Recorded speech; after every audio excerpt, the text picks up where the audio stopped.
The shadows of evening stretched long across the dusty main street of Golden, Colorado, as Makawee Vann pulled her shawl tighter against the autumn chill.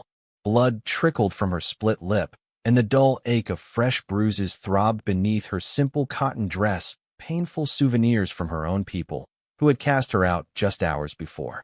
She had nowhere to go, no one to turn to, and the weight of her Cherokee tribe's rejection pressed down on her shoulders like a physical burden. Golden was bustling with activity despite the late hour. Miners, cowboys, and townspeople moved between the saloons and shops that lined the main street. Oil lamps cast warm yellow pools of light onto the wooden sidewalks, and the sound of piano music drifted from the saloon. Makawee kept her head down as she walked, her long black hair falling forward to hide her face. She was 22 years old and alone for the first time in her life.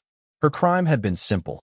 She had fallen in love with a white settler who had come to trade with her tribe. When her father discovered their secret meetings, he had flown into a rage. The tribal council had been swift in their judgment banishment. Her lover had abandoned her when the trouble began, proving himself a coward when faced with the consequences of their relationship. Now she wandered through a white man's town with nothing but the clothes on her back and a small medicine pouch hidden beneath her dress. Her stomach growled with hunger, but she had no money for food. The cool October air of 1875 cut through her inadequate clothing as the temperature dropped with the setting sun. A group of rough-looking men emerged from the saloon, their loud laughter causing Makawee to press herself against the wall of the nearest building.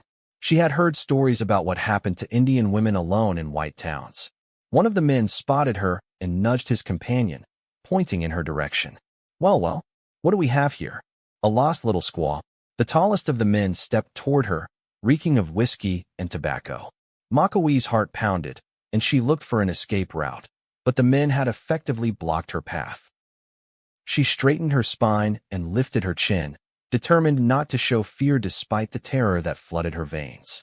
"Leave me be," she said, her English precise but accented. The men laughed. "She talks. And with such pretty manners, too." The tall man reached out to grab her arm, but before his fingers could close around her wrist, a commanding voice cut through the night air. "That's enough, Larson." The men turned, and Makawee followed their gaze to a tall figure approaching from the direction of the livery stable. He moved with the easy grace of a man comfortable in his own skin, each step purposeful and measured. When he stepped into the light cast by the saloon's windows, she could see he wore the practical clothing of a rancher-worn denim pants, a simple cotton shirt, and a leather vest. A revolver was holstered at his hip, but he made no move to draw it. "Mind your own business, Cole," the tall man Larson growled. "This ain't your concern. I'm making it my concern." The newcomer stepped closer, revealing a handsome face framed by light brown hair that curled slightly at the collar. His eyes were a startling blue in his tanned face, clear and direct as they assessed the situation. "The lady doesn't want your company." "Lady?" Larson snorted.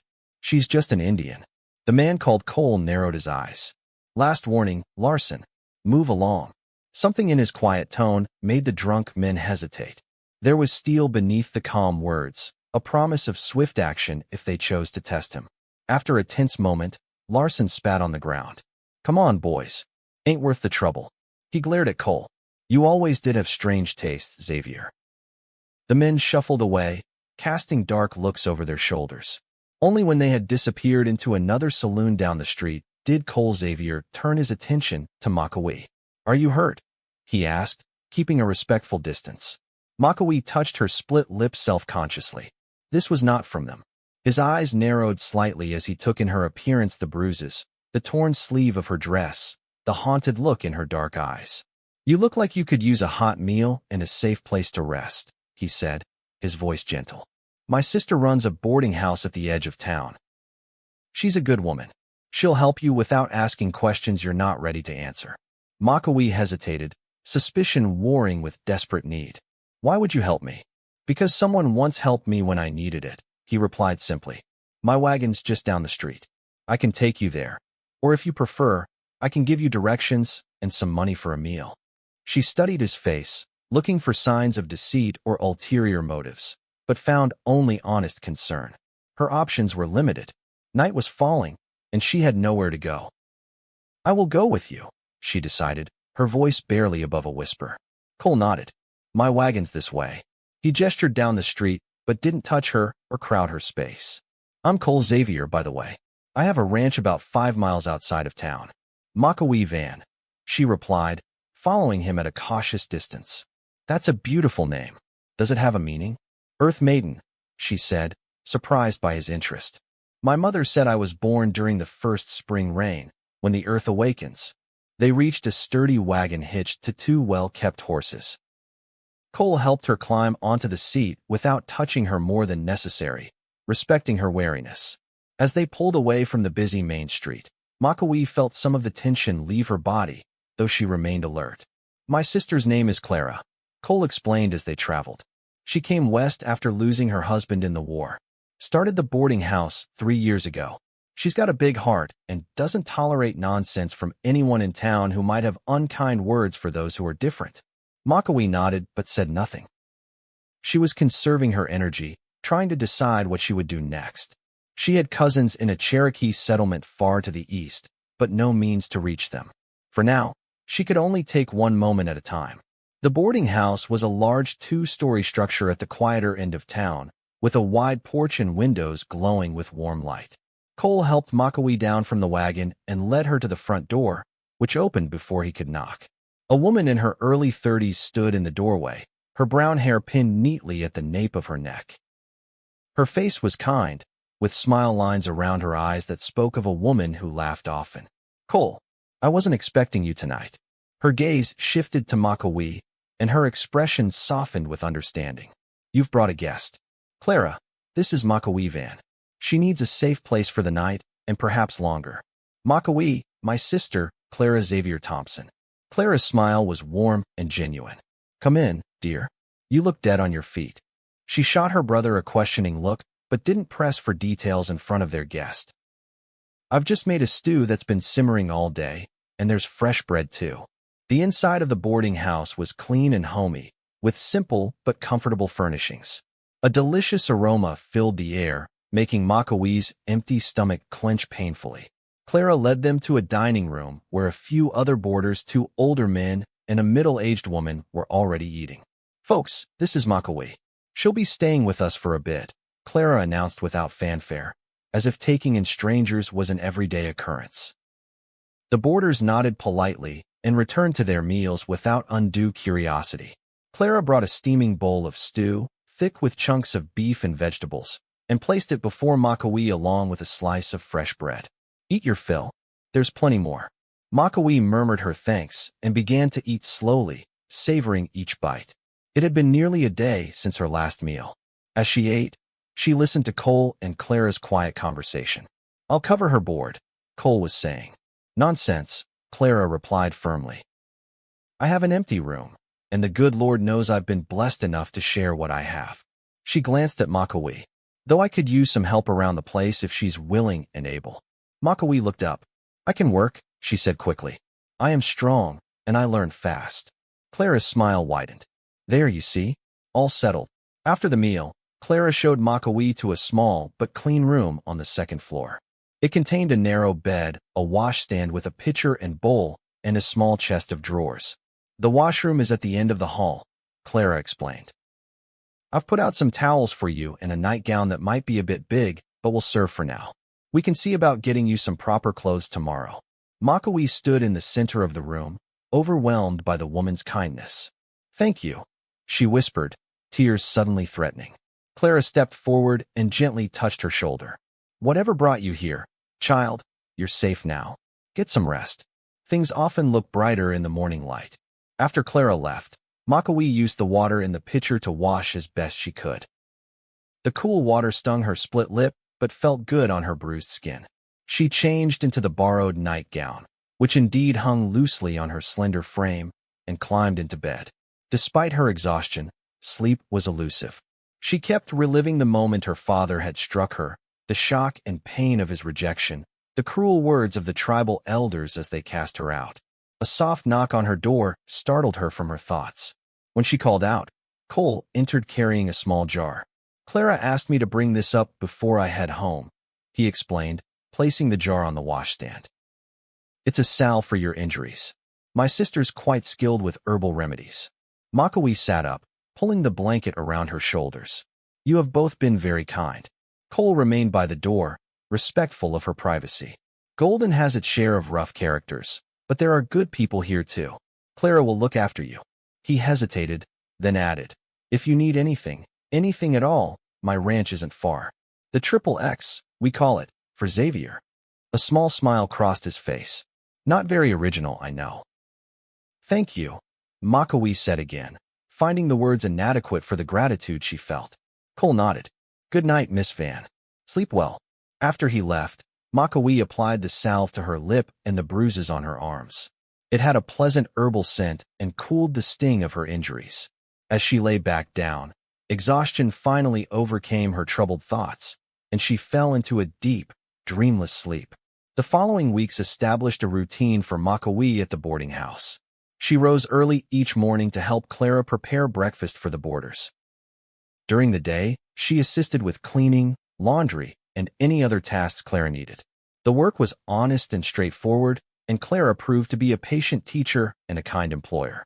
The boarders were mostly decent people, 2 elderly miners who had struck it moderately rich and were living out their golden years in comfort, a widow who worked as the town's seamstress, and occasionally travelers passing through Golden on their way to Denver or beyond. A few cast curious or disapproving glances at Makawee, but Clara's protective presence ensured that no one dared make unkind remarks within her hearing. Cole visited regularly, usually bringing supplies or helping with repairs around the property. Makawee found herself looking forward to his visits. Unlike most men she had encountered in town, Cole spoke to her as a person, not as a curiosity or an object of scorn. He asked her questions about her life, her tribe, her knowledge of plants and animals, and listened with genuine interest to her answers. On a crisp November morning, while hanging laundry in the yard behind the boarding house, Makawee spotted Cole riding toward the property. He dismounted with the easy grace of a man who had spent most of his life on horseback and secured his mount to the hitching post before approaching her. Good morning, Miss Vann. He greeted her, tipping his hat. Fine day for drying laundry. Makawee smiled, noting how the autumn sunlight brought out golden highlights in his brown hair. The wind will dry the sheets quickly. Clara will be pleased. Clara mentioned you're quite knowledgeable about plant medicines, Cole said, helping her hang a heavy sheet on the line. I was wondering if you might be willing to look at one of my horses. She has a cut that's not healing properly, and I'm concerned about infection. Makawee considered his request. I know some remedies, but I am not a healer. My grandmother was training me before. She trailed off, the familiar ache of loss tightening her throat. Any advice would be appreciated, Cole said gently. I value your knowledge. His sincere respect touched her. I will need to gather some plants. When do you need this remedy? Would tomorrow be too soon? I could come by in the morning and take you to the ranch if Clara can spare you. Makawee nodded. I will ask her, and I will prepare what I can today. That evening, after obtaining Clara's enthusiastic permission, of course you must go, dear. Cole's horses are his pride and joy, and I can manage for a day. Makawee ventured to the wooded area at the edge of town. She collected yarrow, which would help stop bleeding and fight infection, and mullein leaves to reduce inflammation. She also gathered pine resin, which she would mix with beeswax and tallow to create a drawing salve. Late into the night, she worked in the boarding house kitchen, preparing the remedies as her grandmother had taught her. Clara provided the beeswax and tallow from her own supplies, watching with interest as Makawee worked. You have a healer's hands, Clara observed. The way you prepare the plants, with such care and intention. Makawee smiled softly. My grandmother was our tribe's healer. She began teaching me when I was very young, but my training was incomplete. The familiar pang of sadness tugged at her heart. I will never complete my learning now. Clara touched her shoulder gently. Perhaps not in the traditional way, but knowledge can be gained through many paths. Your grandmother gave you a foundation. What you build upon it is up to you. The next morning, Cole arrived just after breakfast. He waited patiently while Makawee gathered her prepared remedies and a small bundle of clean cloths. Clara packed some food for us, Cole said as he helped her into the wagon. She seems to think I'm incapable of feeding a guest properly. Makawee laughed softly. Your sister is a caretaker at heart. That she is, Cole agreed, his blue eyes warm with affection. I don't know what I'd have done without her after our parents died. As they traveled the 5 miles to Cole's ranch, Makawee found herself relaxing in his company. Cole pointed out landmarks and told her stories about the area, how the town had been founded during the gold rush, but had transitioned to a more stable economy based on farming, ranching, and the nearby mines. My father came west during the initial gold rush, Cole explained. He didn't strike it rich in the mines, but he had a good eye for land. He established the ranch in '61, just before the war broke out. His expression grew somber. He didn't live to see the end of it. Took a Confederate bullet at Gettysburg. I am sorry, Makawee said quietly. War brings sorrow to all peoples. Cole nodded, his gaze distant. My mother held the ranch together until I returned from the war. She died 3 years later, pneumonia. He shook himself from the melancholy memories. But the ranch survived. That was their dream, and I'm determined to honor it. The XXX Ranch came into view as they crested a gentle hill. It was larger than Makawee had expected, a sprawling property with a sturdy 2-story farmhouse, a large barn, corrals, and several outbuildings. Fields stretched out behind the main structures, and in the distance, she could see cattle grazing on the autumn brown grass. It's beautiful, she said sincerely. Cole's expression softened with pride. It's home. He helped her down from the wagon and led her to the barn where the injured horse was being kept. The mare was a beautiful palomino with an intelligent eye. She nickered softly when Cole approached. This is Sunny, he said, stroking the horse's neck. She got caught in some barbed wire last week. The cut's on her hind leg. Makawee approached slowly, speaking softly to the horse in Cherokee. The mare's ears flicked forward with interest. She likes your voice, Cole observed. Animals understand tone more than words, Makawee replied. May I see the wound? Cole carefully lifted the mare's leg, revealing an angry red gash about 4 inches long on the inside of her hind leg. The edges were swollen, and a small amount of yellowish discharge was visible. Makawee examined the wound carefully. It is infected, but not severely. I will clean it first, then apply the drawing salve to pull out the infection. After that, the yarrow paste will help it heal. She worked methodically, first cleaning the wound with water she had Cole boil and cool. The mare stamped restlessly but didn't kick. Makawee spoke soothingly to her throughout the process, her hands gentle but confident. You have a way with horses, Cole commented as he watched her work. My people have always respected horses as brothers to the human spirit, Makawee replied. They know when they are being treated with respect. After applying the drawing salve and covering it with a clean cloth that she secured with strips of cotton, Makawee straightened and wiped her hands on another cloth. The salve should stay on until tomorrow. Then clean the wound again and apply the yarrow paste. It will need to be changed every day until the wound begins to close cleanly. Cole nodded. Thank you. I've lost horses to infected wounds before. It's a hard thing to watch. I have left enough of the salve and paste for several days. If you need more, I can prepare it. I'd appreciate that. Cole hesitated, then asked, would you like to see the rest of the ranch while you're here? Makawee found herself nodding. Yes, I would like that. Cole showed her the entire property, from the vegetable garden his mother had established to the creek that provided water for the livestock. The ranch was well maintained and productive, a testament to Cole's hard work and vision. I have 3 ranch hands who live in the bunkhouse, Cole explained as they walked. Good men, all of them. 2 were with my father before the war, and 1, Jonas, is a freedman who came west after emancipation. They stopped for lunch on a grassy knoll overlooking the creek.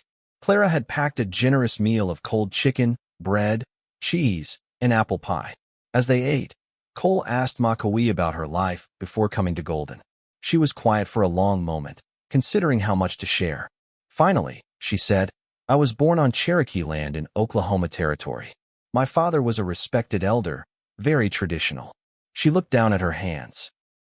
He arranged for me to marry the son of another elder, a man 30 years older than me who had already buried 2 wives. Cole's expression darkened. You didn't want this marriage. No, Makawee admitted. And there was someone else, a trader who visited our village. We met in secret for many months. When my father discovered us. She touched her healed lip unconsciously. He was very angry. The tribal council banished me for disobeying my father and bringing shame to our family. And the traitor? Cole's voice was carefully neutral. Makawee's laugh was bitter. He denied everything.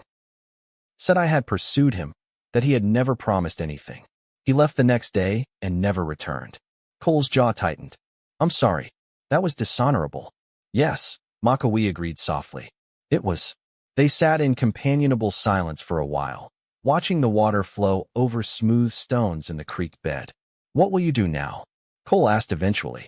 Makawee considered the question. For now, I am grateful for Clara's kindness and the work she provides.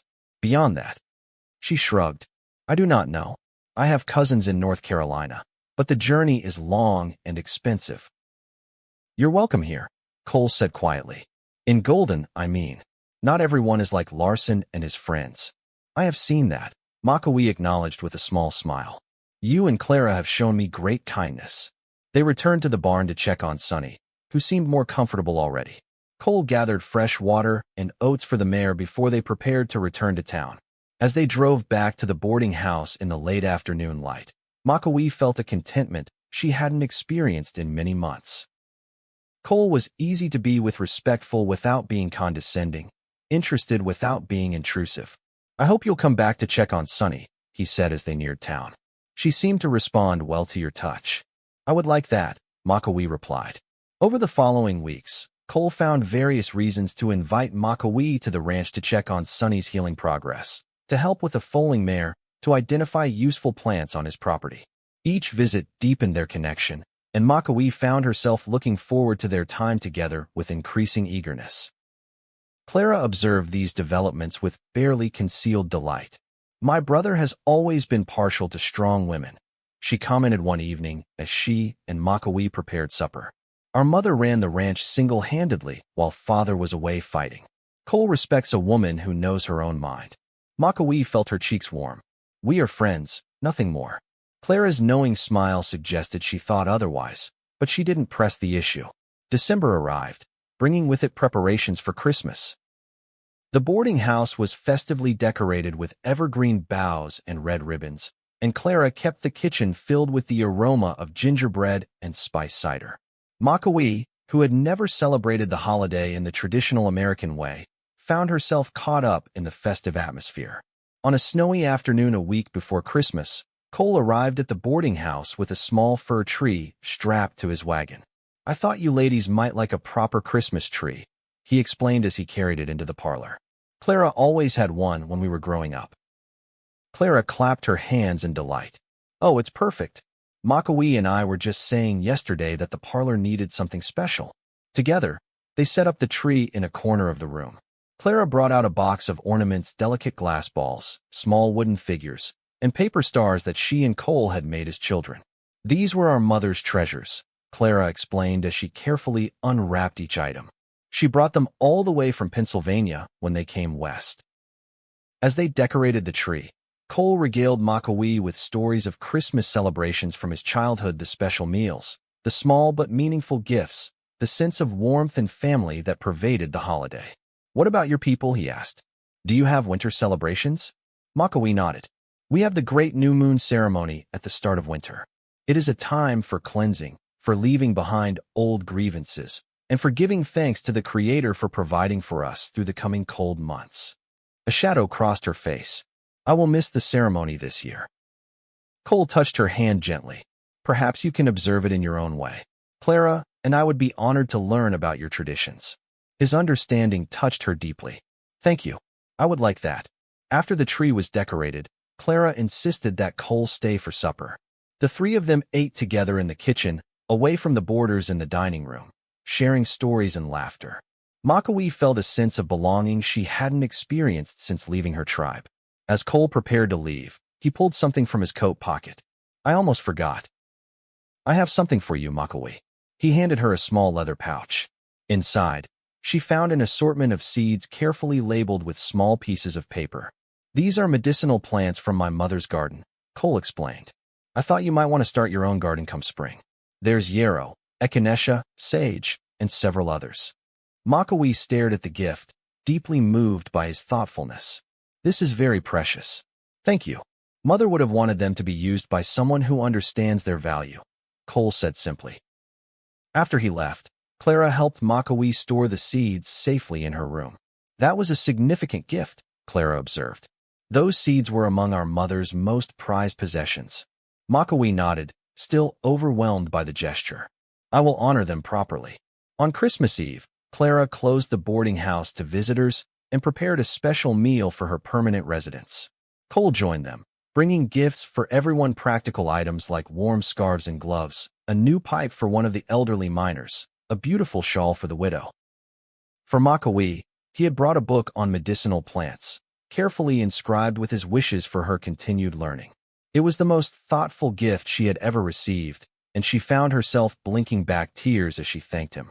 After the meal and gift exchange, the other boarders retired to their rooms, leaving Clara, Cole, and Makawee alone in the parlor.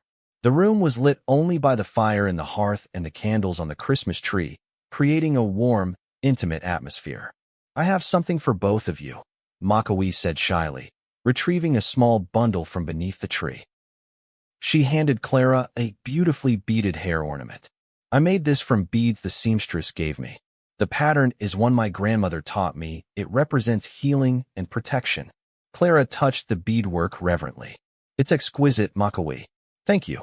She immediately pinned it to her hair, the blue and white beads catching the firelight. For Cole, Makawee had made a small leather medicine pouch, decorated with symbols of strength and wisdom. To carry small treasures or medicines, she explained. My people believe such pouches keep important things safe, both physically and spiritually. Cole ran his fingers over the detailed work.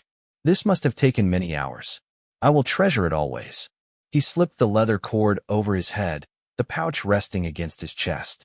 Clara, observing their exchange with a satisfied smile, suddenly announced that she needed to check on something in the kitchen. Despite both Makawee and Cole's offers to help, she insisted on going alone, leaving them together in the cozy parlor. An expectant silence fell between them. Cole moved to sit beside Makawee on the small sofa, close but not touching. I have something else for you, he said quietly. Something I wanted to give you privately. From his pocket, he withdrew a small object wrapped in soft cloth. When Makawee unfolded it, she found a silver pendant in the shape of a horse, suspended on a delicate chain. It's beautiful, she breathed, touching the pendant gently. It belonged to my mother, Cole explained. She always said horses represented freedom and dignity, to her the ability to chart one's own course. He met her gaze steadily. When I look at you, I see those same qualities. You've faced hardship with grace and built a new life with courage. Makawee felt tears gather in her eyes.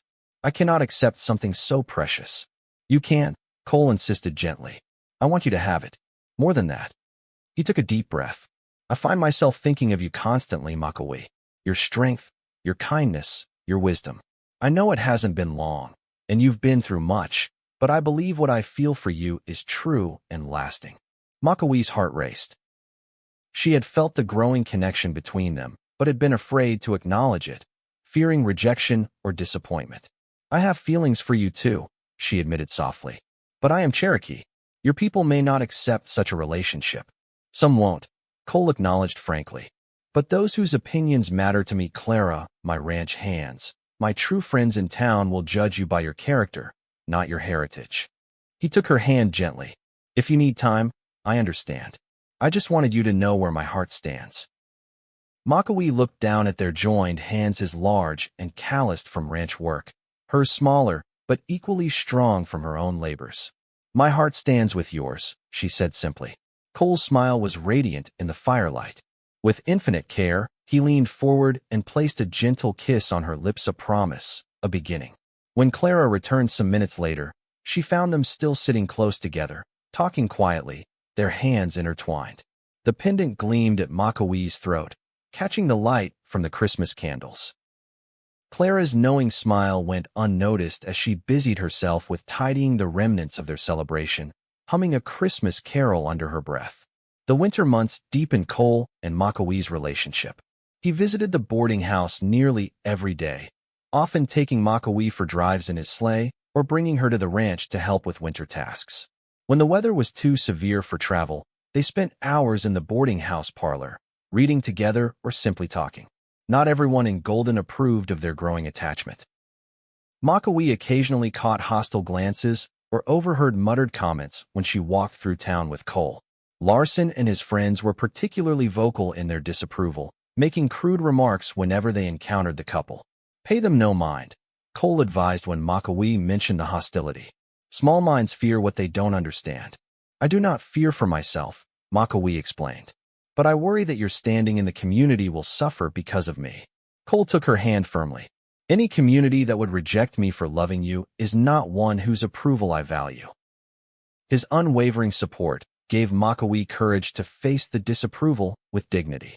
Clara, too, was fiercely protective of their relationship, making it clear to her boarders and customers that disrespectful comments about Makawee would not be tolerated in her establishment. As winter gave way to early spring, Cole began to include Makawee in his plans for the ranch. He valued her knowledge of plants and growing cycles, implementing her suggestions for crop rotation and natural pest control. Together, they planted the medicinal herb garden using the seeds he had given her for Christmas, placing it in a sunny spot near the farmhouse. "This land was Cherokee land once," Makawee told him as they worked the soil together. "Not this exact place, but to the east. My ancestors walked these mountains and valleys before the Trail of Tears took them away." Cole paused in his digging. "I never thought about that," he admitted. "Does it pain you to be here?" Makawee considered his question seriously. "The land remembers those who loved it first," she said. "But it does not belong to any one people forever. It is how we tend it, how we respect it, that matters." She smiled at him. "You honor the land with your care for it. That is what my people would value." In late March, as the first green shoots emerged from the thawing ground, Cole asked Makawee to accompany him on a ride to a special place on his property. They rode side by side through meadows still patchy with melting snow, Makawee comfortable on a gentle mare Cole had chosen for her. They stopped at a rise overlooking the entire ranch.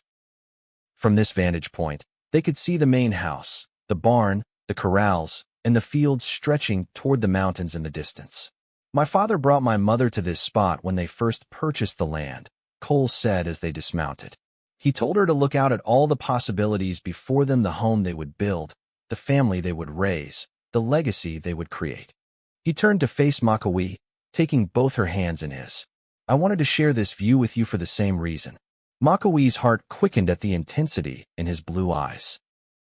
"I love you, Makawee Vann," Cole said simply.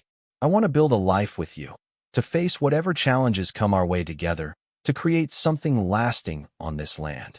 He reached into his pocket and withdrew a simple gold ring. "Will you marry me?" Tears filled Makawee's eyes as joy washed through her. "Yes," she whispered. "With all my heart, yes." Cole slipped the ring onto her finger. It was slightly loose, but could be easily adjusted. "It was my mother's," he explained. "Clara insisted I should give it to you. She said Mother would have approved wholeheartedly." Makawee looked down at the band of gold, symbol of a promise she had never expected to receive. "I will honor her memory by loving her son with all my strength," she vowed. Their kiss sealed the promise, witnessed only by the awakening land around them and the vast Colorado sky above. When they returned to the boarding house to share their news, Clara enveloped them both in a tearful embrace. "I've been praying for this day," she admitted. "You both deserve such happiness." They decided on a May wedding, when the land would be fully awakened from winter's sleep and the wildflowers would carpet the meadows with color. Clara threw herself into the preparations with enthusiasm, determined that her brother and future sister-in-law would have a celebration worthy of their love. Not everyone received the news with joy. When the announcement was published in the local newspaper, a group of townspeople, led by Larson and including some of the more conservative business owners, approached Cole after Sunday services. "This isn't right, Xavier," Larson said bluntly. "Marrying an Indian woman will bring nothing but trouble. What about children? They'll be half-breeds, neither one thing nor the other." Cole's expression hardened. "I suggest you stop right there, Larson, before you say something I can't forgive." "We're just concerned," another man put in, a shopkeeper named Harris. "You're a respected rancher. This marriage could damage your standing, affect your business dealings." "My marriage is my own concern." Cole replied evenly. As for my business, I'll happily take my considerable trade elsewhere if current partners find my personal life objectionable. The implied threat was clear. The XXX Ranch was a major customer for many Golden businesses. Few could afford to lose Cole's patronage over a matter of principle. Think about the girl, Harris tried again. She'll never be fully accepted here. Is that fair to her? Makawee is stronger than any of you know, Cole said, his patience clearly wearing thin. And she will have a husband who loves her and a home where she is completely welcomed. That's more than many can claim. He tipped his hat with exaggerated politeness. Good day, gentlemen. He related the confrontation to Makawee that evening, wanting her to be fully aware of the opposition they might face. To his surprise, she smiled. They fear what they do not understand, she said. But fear can be overcome with time and patience. My grandmother taught me that even the most bitter plants can become healing medicine if prepared with knowledge and respect. Cole marveled at her wisdom. You continue to amaze me. As the wedding day approached, unexpected support emerged from various corners of the community. The town's doctor, who had benefited from Makawee's knowledge of herbal remedies for his patients, spoke publicly in favor of the union. Several of the local women who had gotten to know Makawee through Clara's boarding house organized a wedding shower, presenting her with handmade linens and kitchen tools for her new home. Most surprising was the arrival of Jonas, Cole's freedman ranch hand, at the boarding house one evening, accompanied by his wife and their 3 children. My Bessie wanted to meet Miss Makawee proper like before the wedding, Jonas explained, and to offer her services for the ceremony. Bessie, a dignified woman with kind eyes, stepped forward. I was a seamstress before we came west, she said. I'd be honored to make your wedding dress, Miss Makawee, if you'd allow it. Deeply touched, Makawee accepted the offer. Over the following weeks, Bessie visited regularly for fittings, creating a gown that blended traditional white styling with subtle Cherokee elements in the beading and embroidery. It's important to honor both sides of who you are, Bessie said as she worked. My grandmother was Choctaw. She always said a person stands strongest when they remember all their roots. The wedding day dawned clear and warm, with a gentle breeze carrying the scent of spring blossoms. Cole had chosen to hold the ceremony on the knoll where he had proposed, with a small reception to follow at the ranch house. Clara helped Makawee dress in the room that had become hers over the past months. The gown Bessie had created was simple but elegant, a fitted bodice with delicate beadwork around the neckline in traditional Cherokee patterns, and a flowing skirt that moved like water when Makawee walked. Her long black hair was adorned with small white flowers, and around her neck hung the silver horse pendant Cole had given her at Christmas. You look like a vision, Clara said, blinking back tears. Cole won't be able to speak when he sees you. They traveled to the ranch in a wagon decorated with ribbons and flowers. As they approached the ceremony site, Makawee saw that more people had come than she expected. Nearly 30 guests stood in small groups on the hillside. Clara's boarders, Cole's ranch hands and their families, the doctor and his wife, and several others who had shown kindness to Makawee during her time in Golden. Cole waited at the top of the knoll beside the local minister, who had agreed to perform the ceremony after some initial hesitation. When Cole caught sight of Makawee walking toward him, his face transformed with such joy and love that she felt her heart might burst. The ceremony combined Christian traditions with elements from Cherokee culture. Makawee had taught Cole the traditional wedding prayer in Cherokee, which he recited carefully after the exchange of rings. They shared a sip of water from a special vessel Makawee had created, symbolizing the mingling of their lives. I now pronounce you husband and wife, the minister declared finally. What God has joined together, let no man put asunder. The small crowd erupted in applause as Cole kissed his bride, a kiss that promised a lifetime of love and partnership. The celebration afterward was filled with music, laughter, and abundant food. Clara had outdone herself coordinating the feast, with dishes representing both American and Cherokee traditions. Cole and Makawee moved among their guests hand in hand, receiving congratulations and well wishes. Even in this moment of joy, Makawee felt the absence of her family keenly. She had written to her cousins in North Carolina about her marriage, but had received no response. She wondered if they, too, had rejected her for choosing her own path. Cole, ever attuned to her feelings, drew her aside as the evening waned. "What troubles you, my wife?" he asked gently. Makawee smiled at the word wife, still new and wonderful on his lips. "I was thinking of my family," she admitted, "wishing they could have seen that I have found happiness and honor in my new life." Cole brushed a strand of hair from her face. "Perhaps someday they will understand. Until then, we will create our own family, one built on love and respect." His words comforted her, as did the knowledge that she had indeed found a home where love was not only welcomed but celebrated. That night, after the guests had departed and they were alone in the farmhouse that was now their shared home, Cole and Makawee consummated their marriage with tender passion. Their coming together was a continuation of the day's promises, sacred, joyful, and profound in its intimacy. As they lay together in the quiet darkness, Makawee whispered, "My heart is full to overflowing." Cole drew her closer, his arms strong and protective around her. "As is mine, my love. As is mine." The early months of their marriage established a rhythm of work and companionship that suited them both perfectly. Makawee quickly adapted to her role as the mistress of X Ranch, managing the household while also working alongside Cole in the fields and with the livestock when needed. Her medicinal garden flourished under her careful tending, and she began to develop a reputation in the area for her healing knowledge.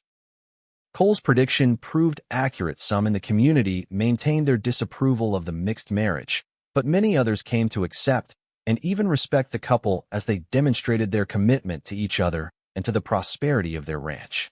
The most vocal opponents, including Larson, eventually found themselves isolated as the majority of Golden citizens chose inclusion over prejudice. In the fall of 1876, as the aspens turned golden on the mountainsides, Makawee discovered she was expecting their first child. Cole's joy at the news was boundless.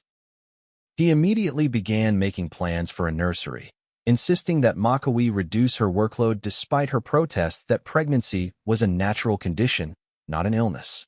"My grandmother worked in the fields until the day she gave birth to my mother," Makawee told him with amused exasperation.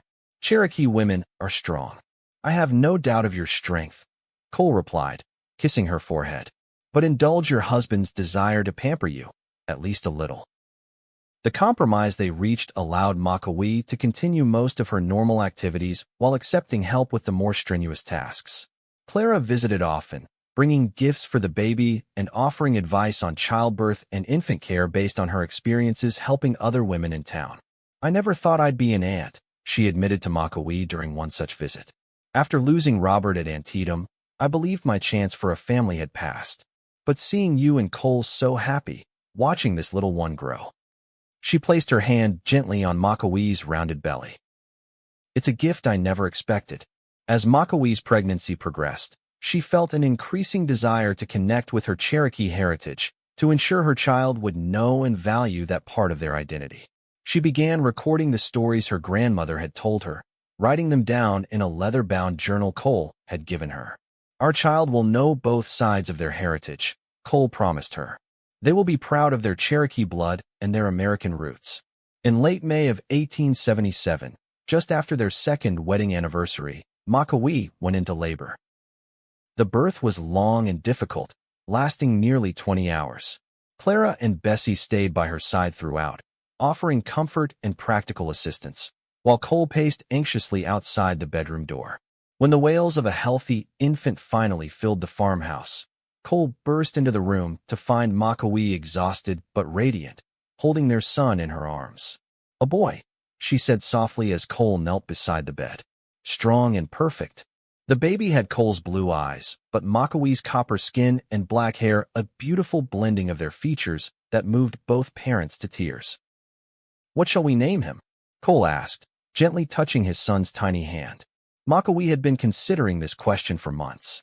"I would like to honor both his heritages," she said. "In Cherokee tradition, he would receive a name that reflects a quality or event significant to his birth." She looked up at her husband. "His eyes are like the sky on a clear day. My people would call him Galalahi Sky." Cole nodded, clearly moved by the suggestion. "Galalahi Xavier," he said, testing the name. "It has strength and beauty, like his mother." They named him Galalahi James Xavier James after Cole's father, and called him Golly for short. The boy thrived under the loving attention of his parents, Clara, and the extended family of ranch hands who adored the cheerful infant. Parenthood deepened Cole and Makawee's bond, adding new dimensions to their love as they watched their son grow.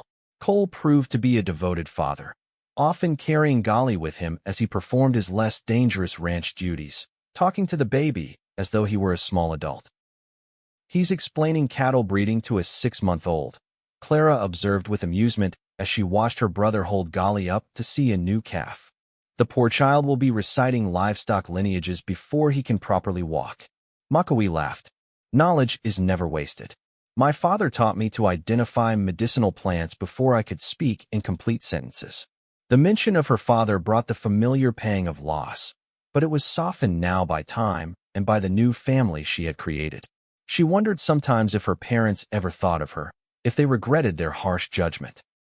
She had written to them after Golly's birth, sending the letter through her cousins in North Carolina, but had received no response. Life on the XXX Ranch continued to flourish as the years passed. Cole's careful management and forward-thinking approach to ranching ensured their financial stability, while Makawee's contributions, both practical and spiritual, created a home environment that nurtured all who lived there. In the spring of 1879, their family expanded again with the birth of a daughter, whom they named Clara Rose Xavier, honoring Cole's sister and Makawee's mother, whose Cherokee name translated to Wild Rose. Little Clara, unlike her brother, had her mother's dark eyes, but her father's lighter hair, a unique combination that made her stand out in any gathering. With 2 young children and a prosperous ranch to manage, Cole and Makawee's days were full and rewarding. Their marriage, built on mutual respect and deepening love, weathered the inevitable challenges of life with grace and resilience. One such challenge came in the summer of 1880, when a severe drought threatened crops and livestock throughout the region. Cole worked tirelessly to ensure their cattle had access to water, digging new wells, and implementing water conservation measures Makawee had learned from her tribe. "The old ones taught us how to survive dry seasons," she explained as they worked together to create a system of irrigation channels for the vegetable garden. They believed that water should be honored, never wasted. Their efforts saved much of their livestock and crops, while neighboring ranches suffered significant losses. Word of their success spread, and soon other ranchers were approaching Cole for advice on water management. "It's your wisdom they need, not mine," Cole told Makawee as they prepared to host a gathering of local ranchers. "Would you be willing to share what you know?" Makawee hesitated, uncertain how the men would receive guidance from a Cherokee woman. But Cole's confidence in her bolstered her courage. The ranchers listened respectfully as Makawee explained the water conservation techniques she had implemented, some expressing surprise at the effectiveness of methods they had previously dismissed as Indian superstitions. By the end of the day, several had asked permission to inspect the irrigation systems more closely, and one even inquired whether Makawee would be willing to visit his property to advise on the best placement for a new well. They respect knowledge, whatever its source, Cole observed that evening as they sat on the porch, watching 4-year-old Golly chase fireflies while baby Clara slept in her mother's arms. "And they respect you." Makawee smiled, feeling a sense of fulfillment that went beyond her roles as wife and mother. "It is good to share what my people have learned over many generations. Knowledge kept secret benefits no one." This philosophy guided her approach to raising her children as well.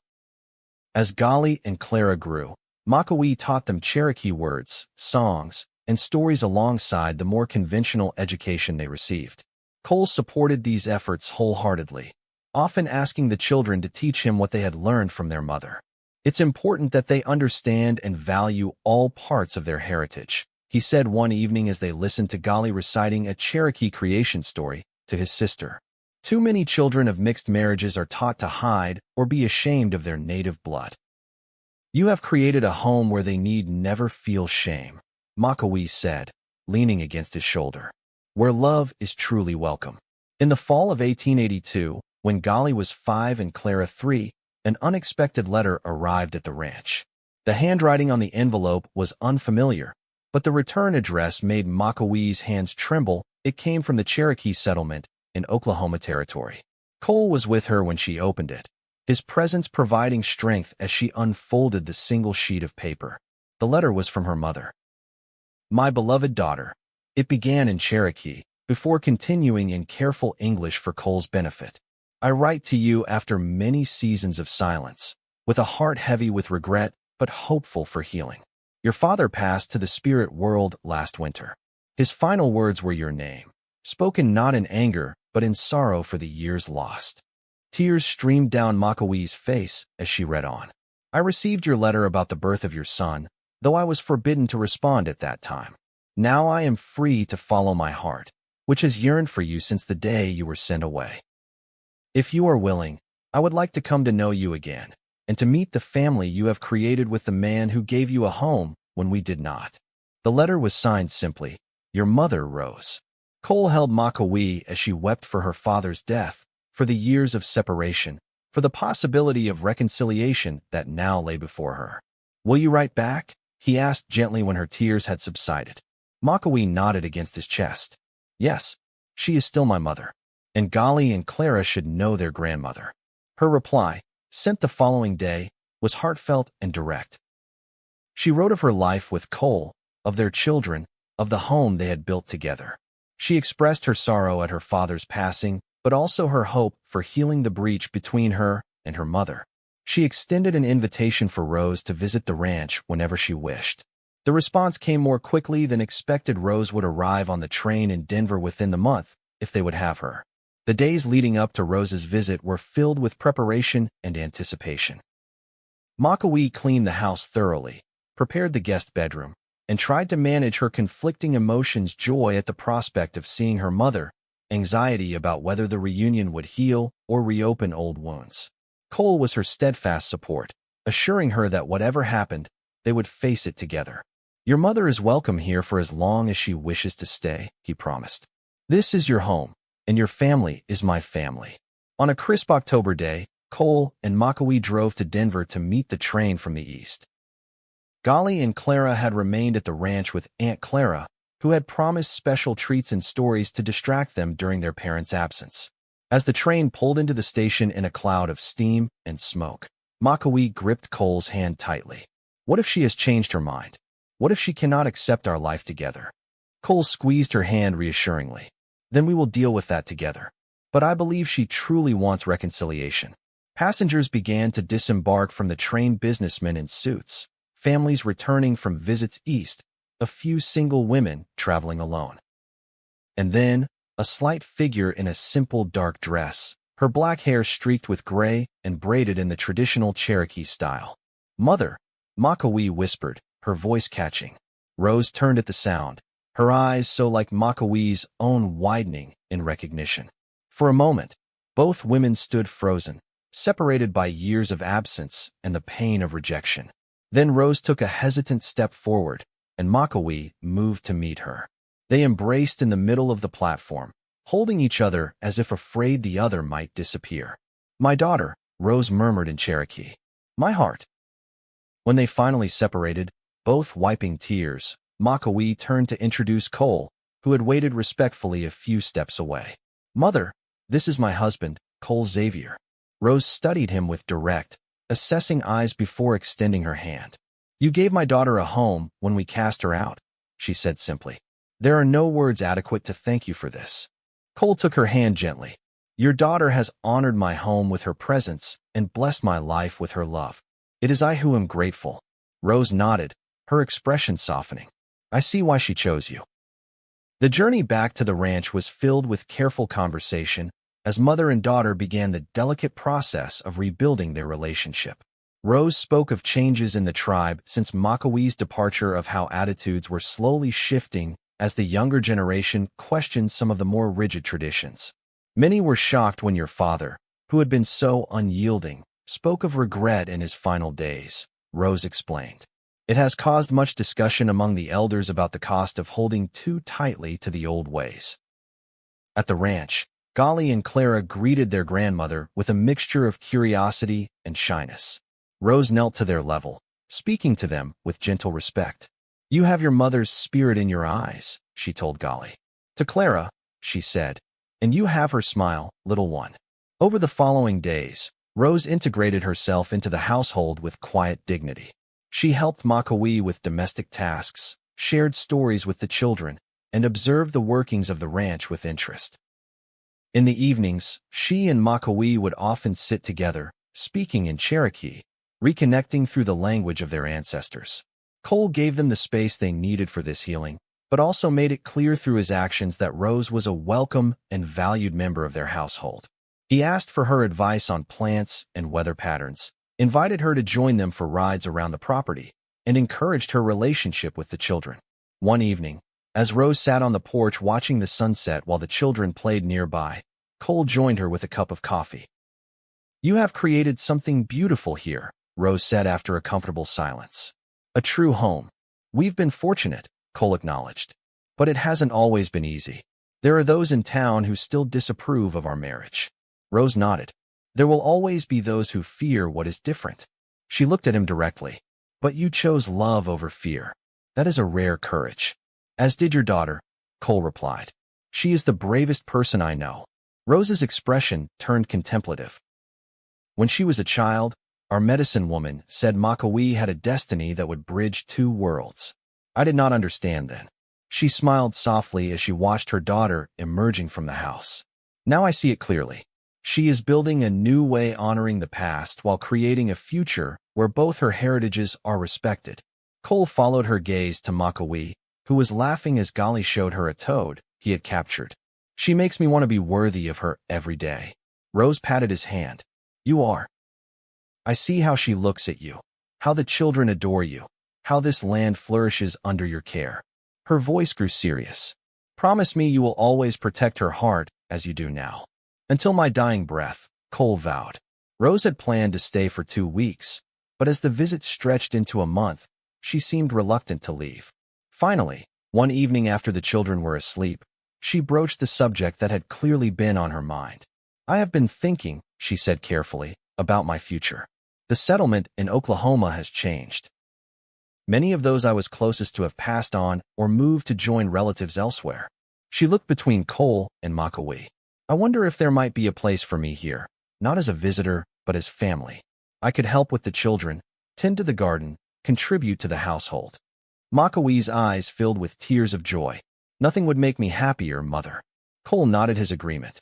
"This is your home now, if you wish it to be." The addition of Rose to their household brought new dimension to their family life. She was a repository of Cherokee wisdom and tradition, ensuring that Golly and Clara grew up with a deep appreciation for that part of their heritage. She also brought practical skills. Her knowledge of natural dyes transformed the ranch's wool production into a more profitable venture, and her weather predictions were more accurate than the almanac. As the years passed, the Triple X Ranch prospered. Cole expanded their cattle operation, invested in better breeding stock, and implemented innovative ranching techniques. Makawee's herbal medicines gained such reputation that people came from as far as Denver to consult with her. Rose's presence allowed Makawee to devote more time to this healing work, which she practiced from a small cabin Cole had built specifically for that purpose. The children thrived in the rich environment of love and learning their parents had created. Golly, thoughtful and methodical like his father, showed a natural affinity for ranching and a deep connection to the land. Clara, spirited and quick-witted, displayed her mother's gift for healing and her grandmother's skill with plants. In 1885, their family expanded once more with the birth of a second son, whom they named Thomas Adoit Xavier Thomas after Clara's late husband, and Adoit, a Cherokee name meaning new tree, to symbolize the continuing growth of their blended family. Little Thomas had his father's charm and his mother's quiet strength. From his earliest days, he showed a fascination with animals, trailing after Cole and Golly as they worked with the livestock, insisting on helping feed the chickens before he could properly walk. By 1890, the Xavier family had established themselves as respected members of the Golden community. Cole served on the town council, using his position to advocate for fair treatment of all residents regardless of background. Makawee worked with the local doctor, combining her traditional knowledge with his medical training to provide the best possible care for patients. Their home became a gathering place for people of diverse backgrounds, ranchers and townspeople, Native Americans from various tribes passing through the area, travelers from the East curious about life in the West. All were welcomed with equal hospitality and respect. One summer evening, as the family sat together on the expanded porch Cole had built to accommodate their growing household, Rose remarked on the journey that had brought them all together. "When you were cast out," she said to Makawee, "I thought it was the end of our family line. I feared you would be lost to us forever." She looked around at her grandchildren Golly, now 13 and tall for his age, Clara, 11, and already showing the beauty she would grow into, Thomas, 5, and perpetually in motion. "Instead, you have created something more beautiful than I could have imagined. You have truly bridged two worlds." Cole took Makawee's hand, his eyes filled with the same love that had drawn them together 15 years earlier. "She taught me that love doesn't recognize the boundaries people try to impose," he said. "It simply finds a way to flourish where it's welcomed."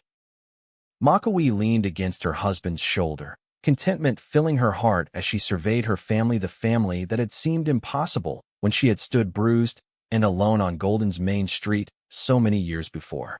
"My grandmother used to say that sometimes we must lose our way to find our true path," she said softly. "When I was cast out, I thought my life was ending. Instead, it was just beginning." As the sun set over the mountains, painting the sky in brilliant oranges and purples, the Xavier family remained on the porch, sharing stories and laughter, secure in the knowledge that they had created a home where love was not only welcomed but celebrated, a legacy that would endure for generations to come.